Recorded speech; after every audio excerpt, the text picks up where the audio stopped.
Bienvenidos al podcast Desde la Línea. Desde la línea podcast te estoy cantando. Desde la línea podcast improvisando. Le doy las gracias todito a todos mis hermanos por estos años que yo a los niños he dedicado. Desde la línea podcast, desde la línea podcast. ¡Mira, wow! Dímelo, corillo, que es la que hay. Saludos y bienvenidos a Desde la Línea Podcast en su edición 1 para 1. Esta semana tenemos con nosotros, oye, esta entrevista en verdad para mí súper especial. Yo estaba hablando con ella un ratito antes de comenzar el podcast y es que ella es protagonista de una de las películas favoritas mías de todos los tiempos, Por Amor en el Caserío. Ella es actriz, ella es conductora, ella... Creo que lo ha hecho todo y le voy a preguntarle todo lo que ha hecho. Es nada más y nada menos que Anushka Medina. ¿Cómo estás?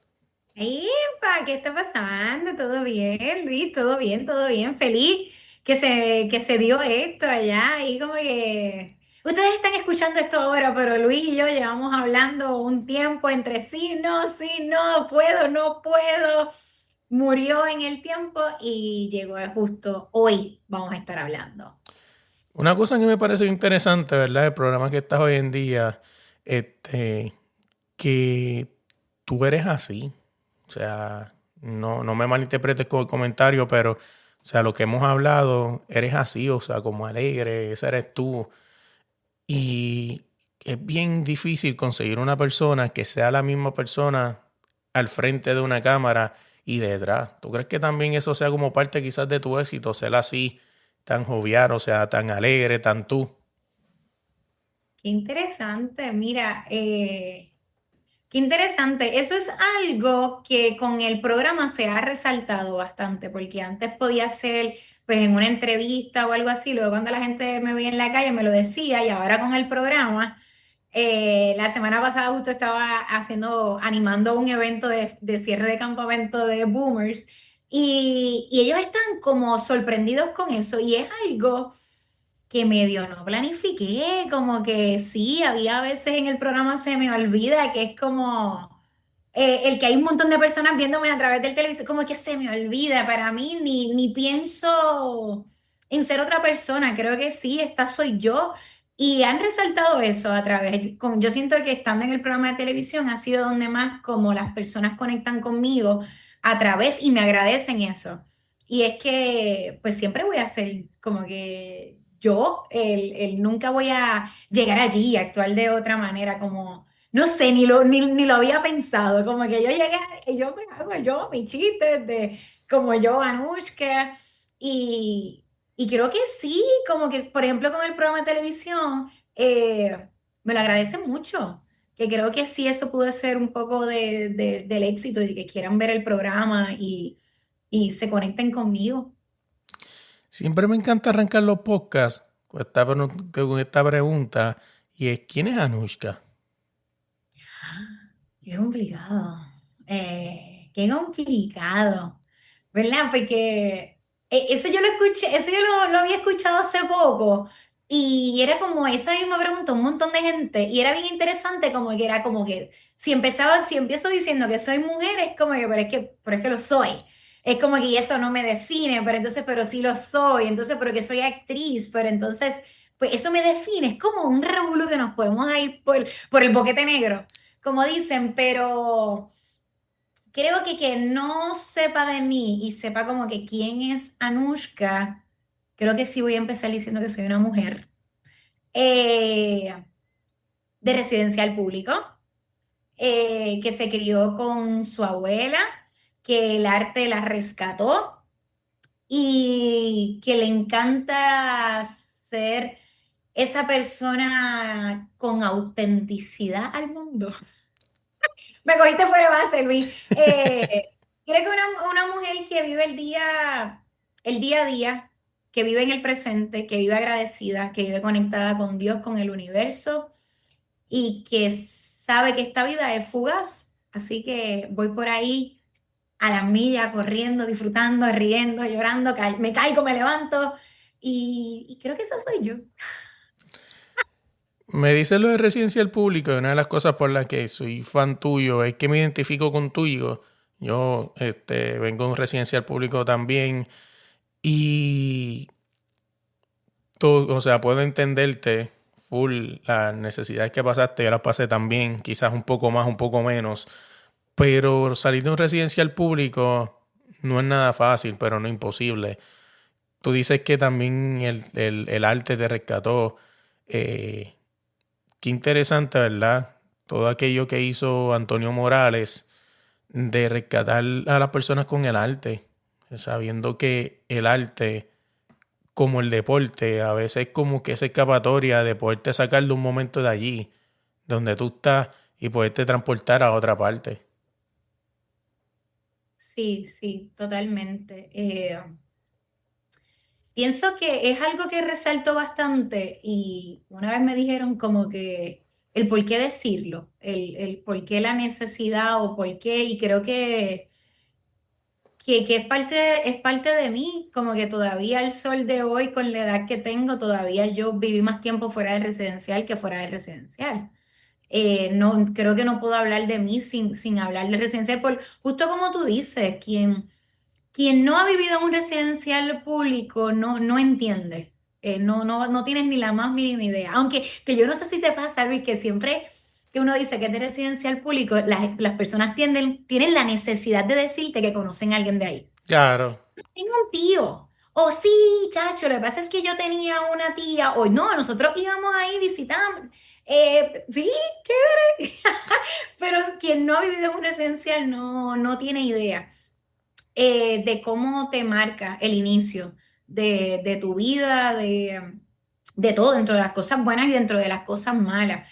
Pero sí, es esencial, es parte esencial y creo que siempre lo voy a decir porque marca el inicio. Y para que entiendas quién soy, tienes que entender de dónde vengo.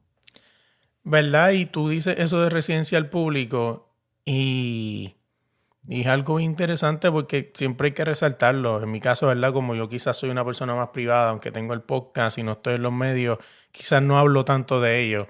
Pero tú que vienes de ahí y estás donde estás, tienes un programa de televisión al lado de una leyenda de Puerto Rico como Rafael José, lo que has hecho en las obras de teatro, las películas que has hecho. O sea, qué mejor no qué mejor que decirlo, porque es como que mira, yo vengo de aquí donde tú viniste y quizás use las mismas ayudas que estás usando tú. Significa que si yo lo hice, tú también lo puedes hacer. Y también nunca olvidar que le estamos haciendo camino a los que vienen.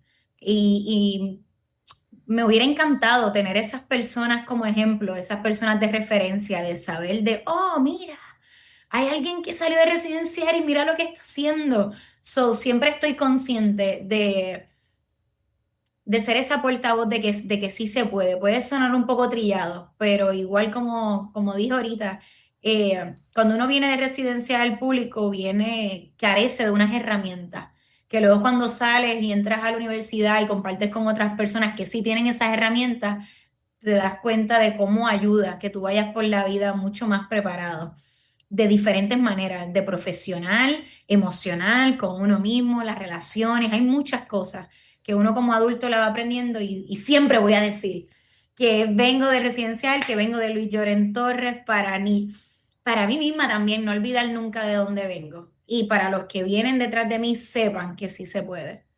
¿Qué tan importante es siempre recordar la base de donde viniste? Porque, ¿verdad? Claro, es parte de la vida, ¿no? Echar para adelante y salir del sitio, ¿no? Y ser exitoso. Pero como quizás te dijo alguna persona en algún momento, ¿por qué resaltarlo tanto? O sea, ¿tú crees que es bien importante siempre recordar y tener esos pies en la tierra de donde viniste? Sí, y yo pienso que, fíjate, yo nunca recuerdo que soy de residencial, como que nunca voy a esas memorias o a hablar que soy de residencial o como que consciente para mí desde el aspecto de siempre mantener los pies en la tierra, porque estos pies míos están enterrados, están ahí, estoy sumamente consciente. Viene cuando viene esta cosa de decirme a mí misma, Anushka, viene de un residencial público, viene por la ambición realmente. Viene porque, y más hoy en día con las redes sociales, con todo esto de la ansiedad, de las ganas, del joseo, de darle para adelante, muévete, y más dentro de esta industria, es mucho de ¿Qué es lo próximo? ¿Qué es lo próximo? ¿Qué es lo próximo? Y a veces uno puede caer en una cadena de ansiedad, de cuestionarse por qué el otro está allí, por qué tú no estás, porque si tú estás atrás o tú estás adelante. Y ahí es donde entra, espérate, mamá. Chica, tú estás bien. Ay, lo utilizo para calmar mi ansiedad. Realmente, más que mantener esos pies en la tierra, nunca lo he utilizado para eso. Lo he utilizado para decir, recuerda dónde tú saliste. Este camino tú lo has hecho, como yo siempre digo, a pico y a pala. Estamos bien. Tú estás justo donde tienes que estar. Y has logrado bastante. Yo creo que lo utilizo para calmar esa ansiedad, ese ruido que está ahí, que no sé si te pasa de, te estás comiendo la mierda. Y tú, no. Así es. Yo estoy haciendo, porque creo que hay una ola socialmente de empujarnos a hacer más de la rutina de te levantas a las 5 de la mañana, escribes en tu libreta, meditas, haces desayuno, te tomas un juguito verde y haces yoga y de repente estas redes sociales te invaden de unas cosas que tú dices, pero es que humanamente no puedo y tú piensas que el problema eres tú, no, el problema es que no es real. So, utilizo eso de residencial para siempre calmar esa voz de ansiedad que me puede gritar que puedo con más, pero estoy bien y feliz donde estoy. Quiero, ¿verdad? Te he seguido hace tiempo y cómo has ido, ¿verdad? Con el pasar del tiempo, porque como estamos hablando, ¿no? Vienes de un residencial público y vienes quizás de haciéndote tu camino pico a pala. ¿Cómo con el tiempo has descubierto, ¿verdad? Quizás lo bueno, lo más o menos y lo malo de este medio y cómo, porque, ¿verdad? Te sigo hace rato. Y me he dado de cuenta que eres una persona bien, como que tu vida personal la dejas a un lado. Es algo que quizás algún comentario o algún consejo que te dieron en el camino de, mira, Anushka es la persona que está frente a las cámaras, o sea, lo que está detrás, déjalo atrás. Mira, ¿no? No es algo que decidí como que en algún momento como que tomé la acción. No es algo que viene ya predeterminado, pensado, viene de un lugar consciente de lo que son las redes sociales y de que hay unas cosas que sí son para publicarle al mundo, otras cosas que no siento la necesidad de tener que publicarle al mundo. Sí me gusta, soy bastante privada. Creo que no por decisión de intentar ocultar algo, sino pues es mi vida como que personal y creo que eso pues lo protejo. Soy bastante consciente de qué compartir y qué no compartir. Y yo creo que cuando uno comparte de más, pues abre ese espacio a que las personas sientan la autoridad de venir a opinar o de decir en tu vida. Y fuera de las redes sociales, yo creo que también viene, Luis, que fuera de las redes sociales soy así. Yo tengo círculos donde puedo janguear, trabajar y la pasamos bien, pero mi vida personal soy bastante un poco reservada, soy más de ese circulito pequeño. Fíjate, no lo había pensado, pero sí. Quiero llevarte, ¿verdad? Te monté conmigo en una máquina del tiempo y vamos a hablar para atrás. Háblame de cuál fue ese clic con el teatro. O sea, ¿qué fue eso que viste? ¿Cómo llegó el teatro a tu vida? El teatro llega porque había como que una ola de vivienda pública, de muchos fondos y muchos programas de bellas artes y de deporte, que en ese momento estaba como que todo en su apogeo. Estaba el grupo de baile, estaba el equipo de pelota, de baloncesto, de teatro, los campamentos de verano. Había muchos programas y estaba el grupo de teatro Viviendo el Arte, creado por Antonio Morales. Y fue bien loco y todavía son cosas que yo se las dejo a Dios. Siempre pienso que tiene que ver con algo divino porque no tengo explicación para eso. Eh, Literalmente lo que pasó fue, y yo siempre lo cuento porque son de esas cosas raras de la vida que tú te acuerdas del momento exacto y no entiendes el por qué, porque hay otras cosas que no, pero sí te acuerdas de cosas en específico. Y yo recuerdo que tenía 8 años, yo estaba en una patineta, Luis, en el 79 al frente, y entonces en la otra calle estaba Ángel Osorio, que le decimos Ángel Belén porque su mamá se llama Belén, y él fue. Yo no sé si él sabe de la importancia y de lo que aportó en mi vida. Él fue quien me invitó al teatro, fugazmente, como súper loco. Yo estaba en mi patineta, 8 años, y me dice, mira, hay una casa abierta en el grupo de teatro, ¿quieres ir mañana? Ni idea, yo no estaba consciente. Y era súper tímida, era súper introvertida. Soy yo, ahí es donde yo digo, eso fue Dios, porque no entiendo. O sea, dije que sí. Iba con él, eso era de lunes a viernes de 6 a 8. Por alguna extraña razón yo iba, no decía nada, pero nunca faltaba. Se podía caer el mundo, pero yo estaba ahí 6 a 8 fijo, yo llegaba antes, era como... Y por eso es esta cosa divina que el arte llega a mí sin yo haberlo decidido y me guió sin darme cuenta. No fue como, esto en un futuro va a transformar mi vida, no.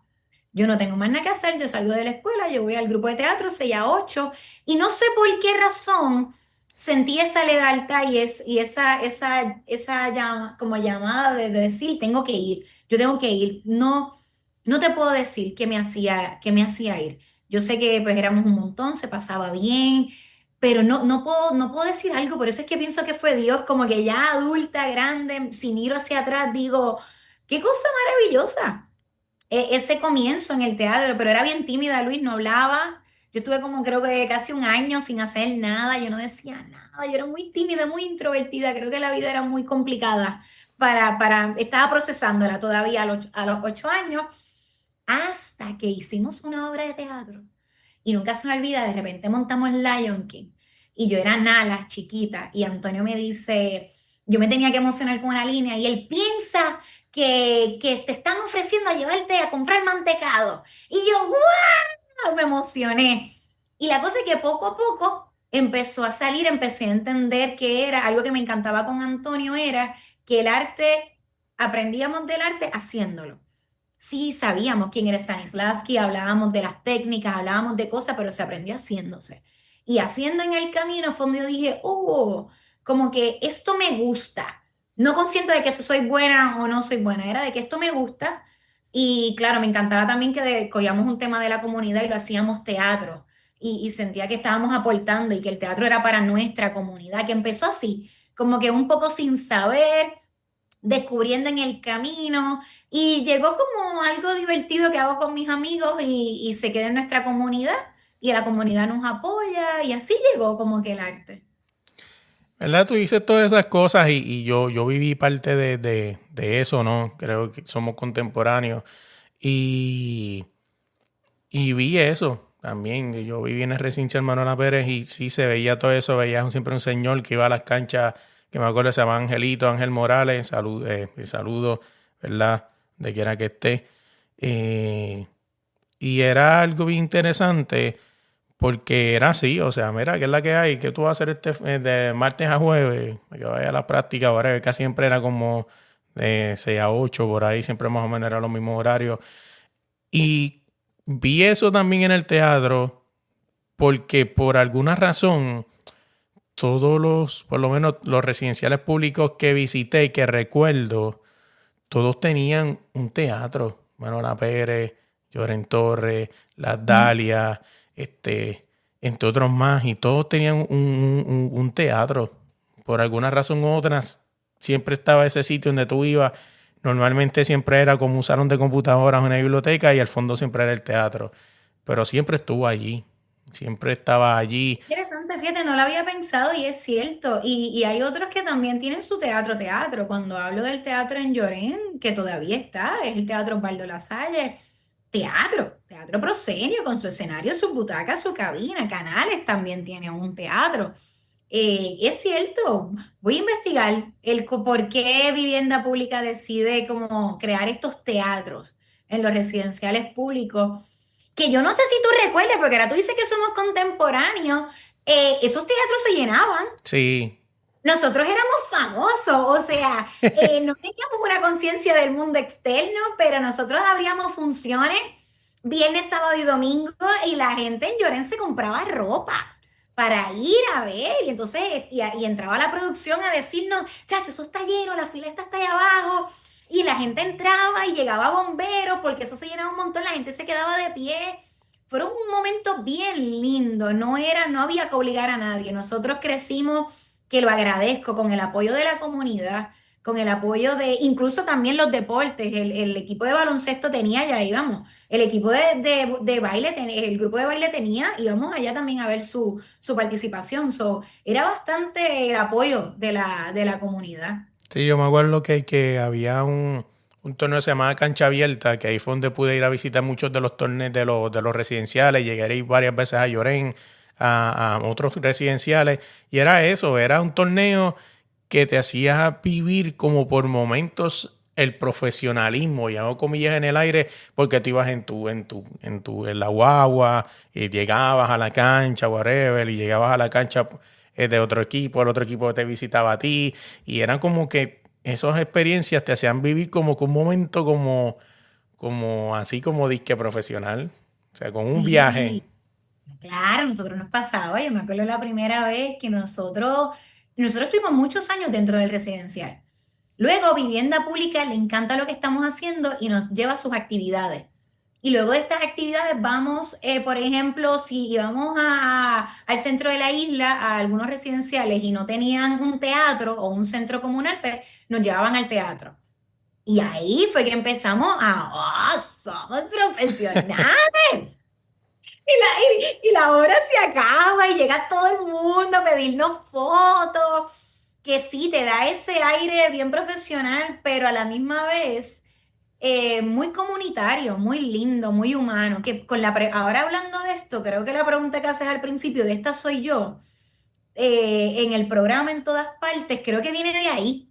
Creo que viene de mis inicios, viene de que no hacíamos arte para ser famoso, ni para esas cosas. Yo me acuerdo, Luis, cuando ya en la universidad, en las clases de actuación, que ¿por qué quieres ser actor? Y casi siempre alguien venía, todo el mundo, la mayoría, desde lugares también súper lindos, como que yo quiero llegar a Televisa por las novelas que vi, y yo hago películas porque tal actor me encanta, y era como, yo, porque esto es lo único que sé hacer y me encanta. Era como que hago arte porque amo el arte. No viene de un lugar de fama ni reconocimiento. Yo creo que por eso es que no tengo todavía el sol de hoy, y espero nunca perderlo. No tengo esa conciencia de me vende, tengo que actuar. No, era como, somos nosotros. Creo que viene desde ese inicio del arte. ¿Verdad? Me hablas de lo del arte y esto lo hablamos tras bambalinas y creo que queda aquí grabado. Así como nosotros viajábamos de caserío en caserío jugando un torneo que se llama Cancha Abierta, el teatro también por su lado era igual. Yo nunca hice teatro, mi prima sí, y cuando ella se escribió en Las Dalias y había un señor que se llamaba ya Moncho y era eso. O sea, me acuerdo haber ido al Cuartel Vallajá, también a otros teatros donde hacían como una especie de festival, no recuerdo el nombre, pero era una especie de festival donde cada residencial llevaba su obra de teatro allí y la presentaba ante la gente en Puerto Rico. Y todo esto era mismo de vivienda. Y habían, creo que hasta ese festival creo que daba premiaciones y todo, de lo poco que recuerdo, de la poca memoria que tengo de esos tiempos, pero era algo bien huge, o sea, algo bien interesante. O sea, porque ya tú no estabas simplemente yendo a tu residencial, tú estás representando a tu residencial en un teatro importante del país. Sí, eso es bien importante. A nosotros con Por Amor en el Caserío era bien lindo porque a las personas cuando ya íbamos a público general le volaba la cabeza, que era como que la obra que te estamos mostrando se desarrolla dentro de un residencial y estamos recreando esta vida, este Romeo y Julieta dentro de un residencial, y al final en el foro como que, ay, nosotros somos del residencial, que de cierta manera te estamos contando nuestra vida, nuestras vivencias, lo que sabemos. Yo creo que la gente le volaba la cabeza ese aspecto de que éramos actores que no te estamos contando esta historia que claro que es ficción, pero que somos del residencial. Y, y le da otro aspecto a eso de la representación, de representar de dónde venimos, quiénes somos y de representar nuestro residencial. Y cambiar un poco la imagen de que la juventud está perdida y la gente de jóvenes de residenciales públicos y estamos aquí nosotros haciendo teatro y tú pagaste por vernos. Y esto es una obra que te estás disfrutando. Y sí, somos de residencia del público y no estamos perdidos. Quiero hablar de Por amor en el caserío, como lo dije empezando, es una de mis películas favoritas de todos los tiempos. Y, mano, uno que viene de residencia al público le entiende todo, entiende todas las referencias, entiende desde lo más pequeño hasta lo más grande. O sea, ¿cómo fue? Me dijiste que estuviste en la obra de teatro. ¿En la obra de teatro tenías el mismo papel? Porque sí sé que modificó mucho lo que era la obra de teatro, lo que terminó siendo la película. Mira, cuando yo empiezo en la obra, esto es bien cool y me encanta porque es de esas lecciones de vida. Yo era extra, yo era bien chiquita. Entonces, al final de la obra se hacía eh, como un flashback y se volvía a contar la obra desde otro final. ¿Qué hubiera pasado con este otro final? Qué Y como yo era interesante. chiquita, pues no podía hacer otra cosa que Niña Belita 2. Y Antonio siempre me echaba y cuando hacemos entrevistas juntos siempre contamos este chiste que ni Belita 1 me dejó ser, yo era Belita 2. Y cuando le decían, había una escena del party, yo, Antonio, quiero estar en la escena del party. Él, no, tú eres muy chiquita, ¿qué van a decir una niña en el party? Yo iba allí con todo mi vestuario y todo, y yo era niña Belita 2 pero yo llegaba a tiempo, yo tenía todo mi vestuario, yo era súper responsable, y eso fue lo que abrió camino de Antonio confiar en mí, de pasar de niña Belita 2 fui creciendo, y como a los 15 años, que era la protagonista, ella estaba embarazada. Y entonces Antonio me dice, mira, ella está embarazada, Anushka, para que entonces, pues ahora tú vas a ser Cristal. Y fue como, ¿qué? So, desde ahí yo comienzo a hacer la obra de teatro, nos hacen el acercamiento para hacer la película y hacemos la película. Y algo súper cool, que actoralmente tiene sus complejidades, nosotros estuvimos, Luis, haciendo la obra de teatro y la película al mismo tiempo. Los días que no se filmaba la película, nosotros presentábamos la obra de teatro, porque ambos proyectos estaban corriendo a la vez, estaban los dos en su apogeo. Que fue una experiencia bien chévere. También con esto de Por Amor, ya para la película, llega la primera vez que me pagan por hacer teatro. Y ahí estaba grande, yo tenía como 17 años. Y yo me acuerdo la primera vez fue una función en el Tapia, se acaba la obra y vienen así de producción y me entregan un cheque. Luis, yo no, a mí me tomó tiempo procesar como, ¿por qué tú me estás pagando por algo Que me que, encanta. y sí, que no me hacía ni sentido? Era como que, ¿por qué tú me pagas por esto? Era como que sentía que era como, no, coge esos chavos. Que ahí es donde empieza esa hora de Por Amor, la película. Es donde yo siento que entra el inicio de mi carrera profesionalmente. Porque ya con la película pues fue un boom. Y ahí entonces las presentaciones teatrales se volvieron mucho más populares. Llegó entonces también el que se me pagara por mi arte, que fue una experiencia y una transición ya de por amor al arte a todavía por amor al arte, pero con una recompensa. Sí, y díselo a Antonio Morales y creo que tengo un recuerdo cuando vi el Behind the Scene, creo que también, además de contigo, pasó lo mismo con el muchacho que hacía de Reggie, ¿no? Creo que la hora regular el nene terminó siendo tu hermano en la película grande, ¿no? ¿O estoy equivocado? El otro, o sea, que eran dos bandos, porque Ujú. para que sepa, por amor hay que hacer es un Romeo y Julieta, que nos está Sí. escuchando y tenga como una idea, es literalmente la historia de Romeo y Julieta, pero dentro de un residencial público, y en vez de dos familias aquí que están en guerra, son dos familias, pero de dos puntos de droga diferentes.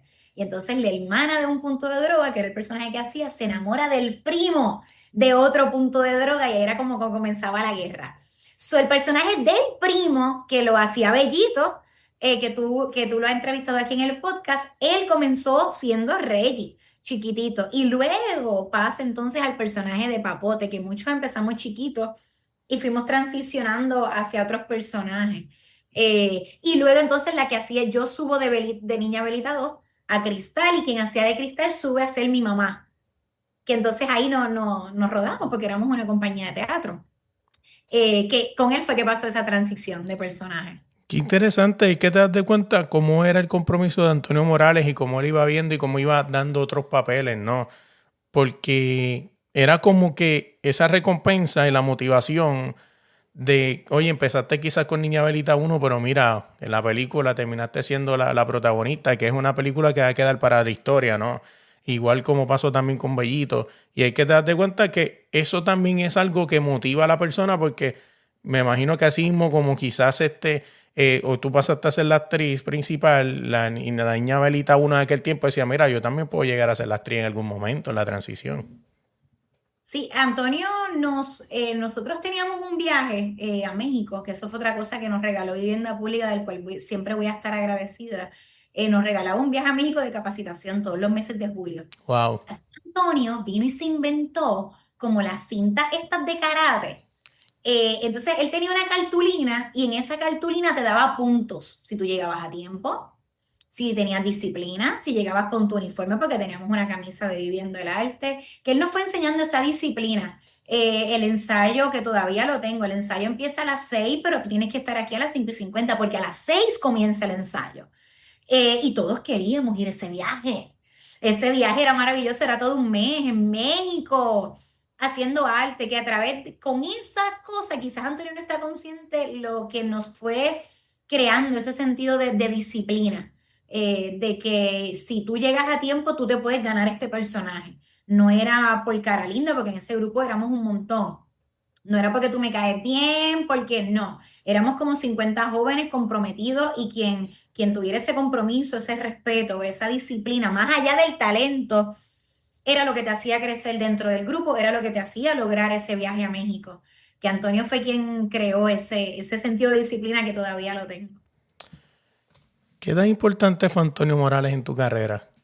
Todo, todo. Lo pienso y me da sentimientos, todo.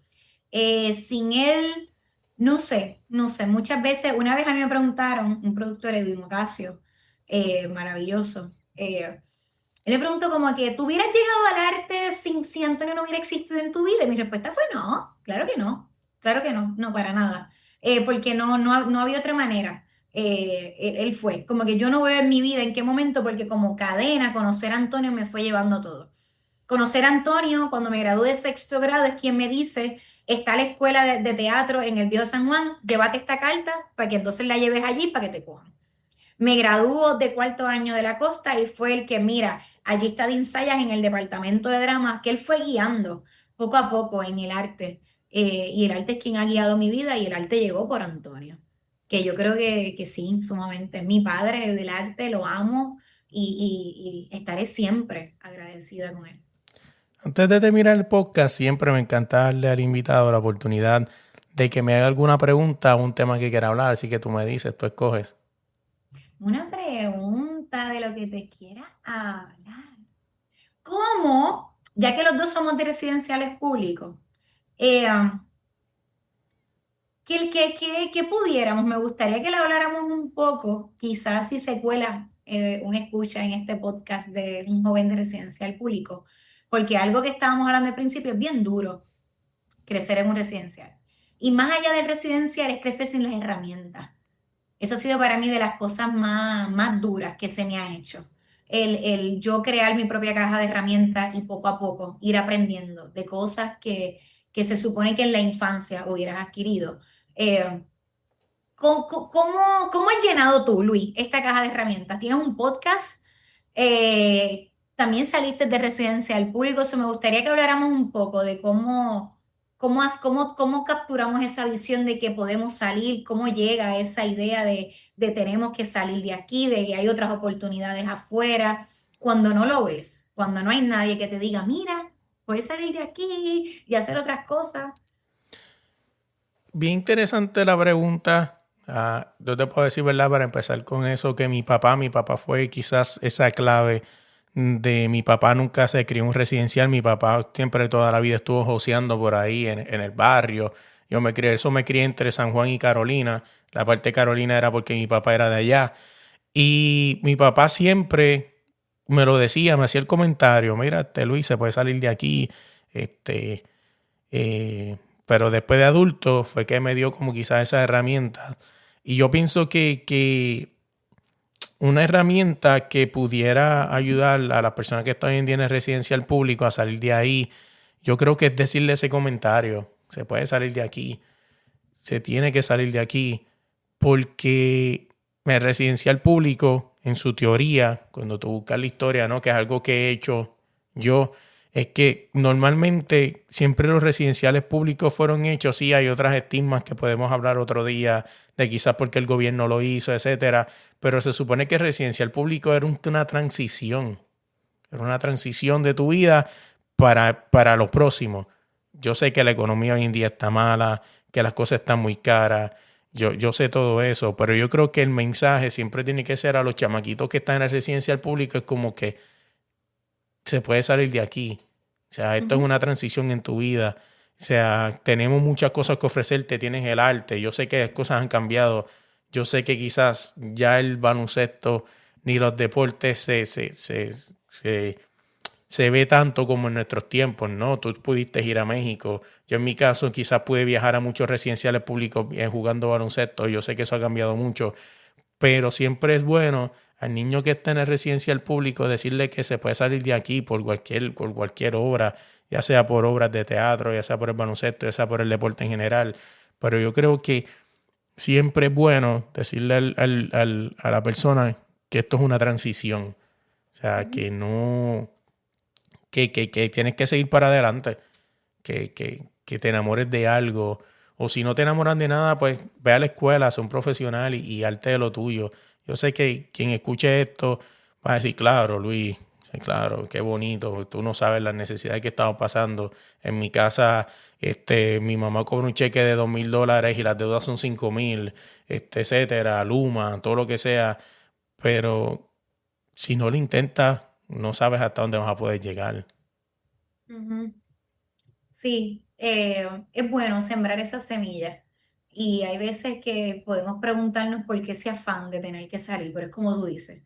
Efectivamente, los residenciales públicos se crearon para ser hogares temporeros. Ese es el hogar de support a lo que tú podías moverte, ese hogar transicional a tu hogar permanente, pero igual realista, sí, por la situación económica y las cosas que están pasando, pues uno se va quedando ahí. Yo creo que también el sistema, que para mí esta es la cosa de salir, el sistema está desarrollado de una manera que el acceso, la información que llega al residencial no es la que le llega al resto del mundo. Por eso es mi afán de salir. Si nos llegara toda la información, pues entonces creo que no estaría este afán de sal, sal, sal, sal, sal. Es que sí, es que afuera hay una información que no nos llega ahí. Y por ejemplo, en el caso de Llorén, en el residencial más grande de Puerto Rico, yo siempre digo, es una subcultura allá adentro. De repente tú tienes hasta un CDT. Nosotros tenemos el CDT, el cuartel, escuela pública, escuela privada y hasta una iglesia católica y pentecostal. O sea, dime que tú necesitas que yo te lo tengo aquí. So, de repente no había una necesidad de por qué salir del residencial. El supermercado, el colmado, todo está aquí adentro. Y sí, es porque afuera hay una información, hay unas oportunidades que no nos llegan. Y para mí es que más allá que literalmente múdate, porque cuando surgió por amor, yo no me mudé al instante. Igual, yo me imagino que tú, Luis, hemos hablado de los años donde tú estás viviendo ahora y de los años donde yo estoy viviendo ahora. Hay un largo camino. Que también el que nos escuche no piense que esto que tú y yo estamos diciendo es mañana. No, a mí me tomó años, muchos años, incluso de hacer por amor, estar en una carrera profesional. Yo seguía viviendo en el residencial.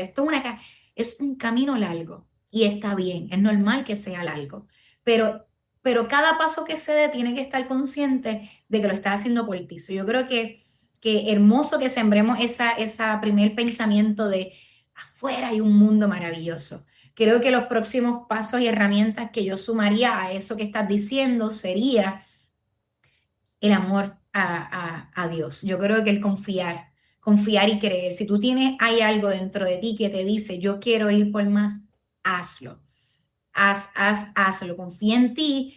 Y creo que ese tercer paso, yo creo que es bien clave, como que esa espina, desarrollar eso de, hay un mundo allá afuera, hey, alerta, quiero que lo sepas, tener esa confianza en ti, en Dios, en que el universo está contigo y empieza a rodearte de personas que ya estén afuera. Si estás en la escuela y en la escuela hay un amiguito o hay una amiguita que vive en otro lugar, comparte con él. Si estás en el equipo, si estás en un trabajo porque ya eres mayor de edad, rodéate de otras personas.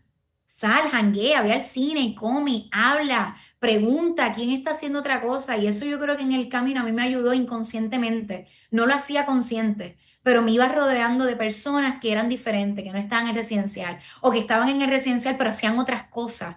Y poco a poco te vas a ir influenciando de eso. Creo que con las personas que te rodees van a marcar el camino de tu vida, aunque no estés consciente de. ¿Tú So, baby, crees, eso es lo que quería decirte. tú crees que, cómo decirte, ¿verdad? Estamos hablando de residencial público y que todo lo que necesitas está ahí. O sea, ¿tú crees que quizás sin entrar en algo político, en algo quizás, porque sí, está la parte de que cuando buscas en la historia no, el residencial público fue hecho pues para sacar quizás personas de muchos barrios, ¿verdad? Y poderlos darle Ujú, unas viviendas más dignas. ujú. Y se supone que era la transición a lo próximo y muchas personas quedaron ahí.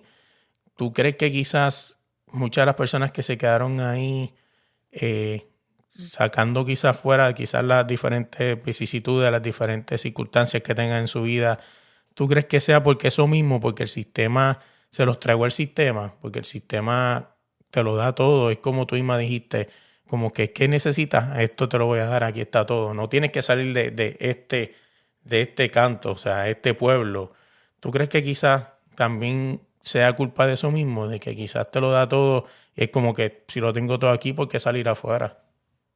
Sí, totalmente, totalmente. Y esto es algo que llega mucho tiempo. Los residenciales públicos se comienzan a crear en el 50. Comienza esta transición hacia de los barrios, como estabas diciendo, con esto de la industrialización a los residenciales públicos. So, llevamos muchos años ya de esto. Y, y no sé en tu caso, pero en mi canto, como decimos, como tu canto es tu edificio y los dos edificios alrededor, como que este es mi canto, esta es mi área. Diciéndolo de otra manera, sí, venía de generaciones, de mi abuela vivió aquí, después mi mamá vivió aquí, ahora yo vivo aquí, y el progreso es que entonces yo cojo un apartamento aquí, tengo hijos, y entonces ellos, el logro grande es que consigan un apartamento. So, yo creo que viene algo de generaciones, una mezcla de todo. El sistema político, lo que conocemos es generacional, ya lleva muchos años de esta manera, y todavía sí, la información que te va llegando es escasa, es escasa. Que sí, creo que es algo que lleva tiempo, que llevamos mucho tiempo, muchos años, y que ya se ha vuelto parte de la norma, que ni se cuestiona. Yo creo que tú y yo podemos sonar hasta medio locos, esta cosa. Yo te puedo hablar de mí, por ejemplo, pero un caso bastante personal. Mi abuela sigue viviendo ahí, que digo abuela, que es mi mamá, que si me escucha, que quién fue me crió, mi mamá vive ahí todavía y no hay quien la saque. La mía también. Y ella, tu mamá también, Sí. y ella no entiende esto del sistema, es más la cosa humana, porque están las cosas malas, pero están las cosas buenas, ahí están sus amigas, ahí está su grupo de apoyo, o sea, en casa si no había comida, a Gualesca abajo, la vecina nos daba comida, y entonces el día del pavo se come pavo de casas de todo el mundo. So, este sentido de comunidad, de apoyo, de protección, es grande, que son otras cosas que te van agarrando y sí, te chupa el sistema sin darte cuenta. No, así, Anushka, quiero darte las gracias por sentarte un ratito conmigo, de todo un poco. Este, quiero que sepas que en verdad para mí más que un honor sentarme a hablar contigo, conocer un poco de tu historia. Se quedaron muchas cosas más, pero quizás eso da pie para sentarnos en el futuro otra vez y hablar de lo que estás haciendo y qué es lo próximo y todas las películas que has hecho fuera de Por Amor en el Caserío. Pero quiero darte las gracias. Para mí más que un honor. Si superas que esta es la hora que más rápido se me ha ido. Y yo creo que como que son de esas cosas que dices, quizás las deseas tanto que cuando llega se va tan rápido. Pero, ¿verdad? Lo bueno de eso es, ¿verdad? Que queda grabado y después uno lo puede revisitar para atrás varias veces. Así que te lo agradezco un montón. Gracias por la oportunidad y éxito siempre. Gracias a ti, gracias a ti. Ojalá sí que podamos conversar otra vez. Igual te agradezco, me parece, me pasó la hora bien rápido y también quiero decirte, Luis, me dio mucho sentimiento con la pasión con la que trabajas. Gracias por confiar en mí, gracias por estar detrás de mí, perdóname. Han sido un año turbuloso, un poco complicado en el aspecto personal, laboral, en todo. Pero gracias, gracias por lo que estás haciendo, gracias por darme este espacio. y por querer hablar conmigo. Ha sido un placer también yo querer hablar contigo, saber que eres de Residencial Público, lo que estás haciendo con tanta pasión, con tanta entrega, me motiva y sí, volveremos a hablar. Oye, quiero darle las gracias por llegar hasta aquí, escuchar el podcast, escuchar este episodio brutal. Oye, recuerda buscarnos en cualquier plataforma de podcast como Desde la Línea Podcast y en Instagram como Desde la Línea Podcast. Dale like, dale share, comparte este podcast con todo el mundo. Y si no sabes dónde puedes buscarnos, sencillo, vete a Instagram como Desde la Línea Podcast. Danos a seguir primero que todo para seguir con la meta de seguir creciendo y llegando a otros públicos. Y ahí hay un link de Linktree que lo llevará a todos los lugares donde estamos disponibles. Búscanos en YouTube como TLP Indazón para que no te pierdas otra parte del podcast que se llama El Extendido con Melo. Son dos podcasts con la misma persona, pero son dos temas completamente diferentes, así que búscala allá en YouTube como TLP Indazón para que escuches El Extendido. Oye, usted escucha esta pista que está de fondo en este outro, es nada más y nada menos que con DJ Salva de España para el mundo. Así que oye, si necesitas una pista para tu intro, para tu outro, también para tu promo, también para tu demo, para lo que sea, escríbele a DJ Salva en Instagram y dile que vas de parte de Melo para que te trate con cariño. Shout out a DJ Salva, el mejor DJ de España. Y usted escucha, y usted ve el logo de Desde la Línea, ¿verdad que está bien bonito? Usted ve los fondos que usamos para los extendidos, también para las noticias, es nada más y nada menos que por AG Artists, es la que tiene a todo el mundo al día en Puerto Rico. Equipos de baloncesto, le hace las promos a varios equipos del BCN, así que contáctalas en Instagram como AG Artists. Y por último, pero no menos importante, gracias por la oportunidad. Recuerda darle like, darle share, compartir esto con todo el mundo y dejarnos 5 estrellas en Instagram. Que tengan buen día, se me cuidan.